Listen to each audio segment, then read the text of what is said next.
السلام علیکم ورحمۃ اللہ وبرکاتہ۔ متین بھائی، جہاں تک میرا واسطہ پڑتا ہے یہ 135 ایکڑ کی جگہ تھی، 135 ایکڑ کی جگہ کچا کچ بری ہوئی تھی۔ اچھا، 135 ایکڑ کی جگہ تک ہم نے 2.5 کلومیٹر پیدل طے کیا اور اس رفتار سے چل رہے تھے جس طرح مینا اور عرفات میں لوگ قدم پہ قدم رکھ کے چلتے ہیں۔ اتنی تعداد تھی 135 ایکڑ کی جگہ، یہ ساری بری ہوئی تھی۔ اس کے علاوہ 135 ایکڑ کے بعد جو 4 کلومیٹر تک یہ روڈ بھی بھرے ہوئے تھے، یہ ان کے علاوہ جگہ ہے۔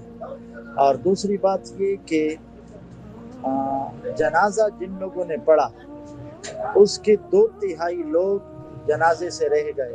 1/3 لوگوں نے جنازہ پڑھا، 2/3 لوگ جنازے سے رہ گئے۔ یعنی آسان مثال یہ ہے، ہمارے گاؤں سے 3 ہائی ایس اور 1 موٹر کار چلی تھی، تو اس میں صرف 1 ہائی ایس والوں نے جنازہ پڑھا اور باقی سارے رش میں پھنس گئے اور جنازہ نہیں پڑھ سکے۔ تو 1/3 نے جنازہ پڑھا اور 2/3 نے نہیں پڑھا۔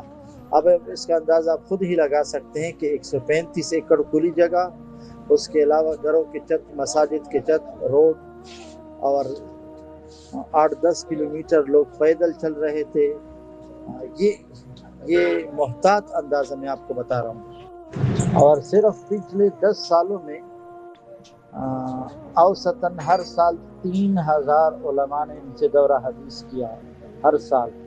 اب 10 سال کا حساب لگائے، باقی وہ 35 سال سے پڑھا رہے ہیں۔ یہ اتنی بڑی شخصیت تھی۔ اچھا متین بھائی، پشاور سے یہ چرسدہ شیخ صاحب کی جگہ ٹوٹل 46 کلومیٹر ہے۔ میں 2:30 بجے روانہ ہوا تھا، پھر میں جنازے پہ پہنچ چکا پشاور سے۔ جو ساتھی پشاور سے 3 یا 3:30 بجے نکلے تھے، یعنی جنازے سے 2-2.5 گھنٹے پہلے نکلنے والے، کسی ایک نے بھی جنازہ نہیں پڑھا۔ جو 2-2.5 بجے سے پہلے نکلے تھے، 10-11 بجے، 1 بجے، انہوں نے جنازہ پڑھا۔